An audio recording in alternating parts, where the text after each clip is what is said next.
Hello guys, അസ്സലാമു അലൈക്കും. ഇന്നൊരു പുളിഞ്ചിൻ്റെ റെസിപ്പി ചെയ്യാട്ടോ. അപ്പോൾ ആദ്യം ഒരു ചട്ടി അടുപ്പത്ത് വെക്കുക. അത് ചൂടായി കഴിയുമ്പോൾ വെളിച്ചെണ്ണ ഒഴിച്ച് കൊടുക്കുക. എന്നിട്ട് കടുക് ഇട്ട് കൊടുക്കുക. കടുക് പൊട്ടി കഴിയുമ്പം ഒരു കപ്പ് ഇഞ്ചി ചെറുതായി അരിഞ്ഞത് ഇട്ട് കൊടുക്കുക കേട്ടോ. എന്നിട്ട് നല്ലോണം ഒന്ന് വഴറ്റിയെടുക്കുക. ഈ ഇഞ്ചി നല്ലോണം ഗോൾഡൻ കളർ ആവുന്നത് വരെ വഴറ്റിയെടുക്കണം കേട്ടോ. അപ്പോഴേ പുളിഞ്ചിക്ക് ടേസ്റ്റ് ഉണ്ടാവുള്ളൂ, അല്ലെങ്കിൽ പുളിഞ്ചിക്ക് ഒരു കയ്പ്പ് രസം ഉണ്ടാവും കേട്ടോ. അപ്പോൾ നല്ലോണം ഒന്ന് വഴറ്റി കൊടുക്കുക. എന്നിട്ട് നമ്മൾ ഒരു പകുതി വേവൊക്കെ ആവുമ്പോൾ ഒരു 10 ചെറിയ ഉള്ളി അരിഞ്ഞതും കൂടി ഇതിലേക്ക് ഇട്ട് കൊടുക്കുന്നുണ്ട് കേട്ടോ. എന്നിട്ട് രണ്ടും കൂടി നല്ലോണം വഴറ്റിയെടുക്കുക കേട്ടോ. പിന്നെ ഉള്ളിയൊക്കെ നല്ലോണം ഒന്ന് വെന്ത് കഴിയുമ്പോൾ നമുക്ക് 2 പച്ചമുളക് ചെറുതായി അരിഞ്ഞത് ഇട്ട് കൊടുക്കുക. നല്ല ടേസ്റ്റുള്ളൊരു വിഭവമാണ് കേട്ടോ. പിന്നെ ഓണത്തിൻ്റെ സദ്യൻ്റെ കൂടെ ഒഴിവാക്കാൻ പറ്റാത്തൊരു വിഭവമാണ് കേട്ടോ ഈ പുളിയിഞ്ചി.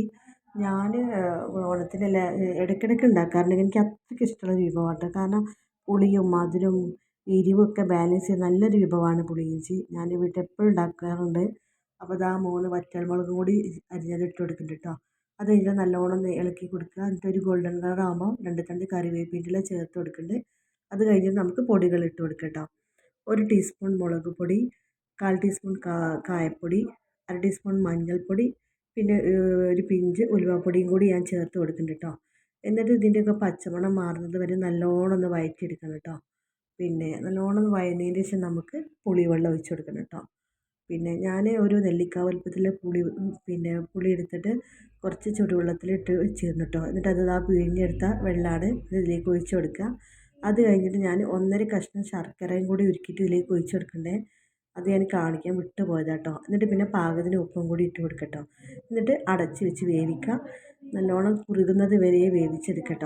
നമ്മൾ തുറന്ന് നോക്കുമ്പോൾ കുറച്ച് വെള്ളം പോലെയൊക്കെ തോന്നും, പക്ഷേ പിന്നെ തണുത്ത് കഴിയുമ്പോൾ കുറുകി വരും കേട്ടോ. നല്ല ടേസ്റ്റാണ് കേട്ടോ. അപ്പോൾ നിങ്ങൾ വീട്ടിലുണ്ടാക്കി നോക്കണം. എന്നിട്ട് ഫീഡ്ബാക്ക് അറിയിക്കണം. ഇഷ്ടപ്പെട്ടാൽ ലൈക്ക് ചെയ്യണം, സബ്സ്ക്രൈബ് ചെയ്യണം, ഷെയർ ചെയ്യണം. പിന്നെ ആ ബെല്ലൈക്കണും കൂടി ഒന്ന് അമർത്തണം കേട്ടോ. അപ്പോൾ ഓക്കേ, നിങ്ങൾ എന്തായാലും വീട്ടിൽ ട്രൈ ചെയ്യണം കേട്ടോ ഈ ഓണത്തിന് ഈ പുളിയിഞ്ചി.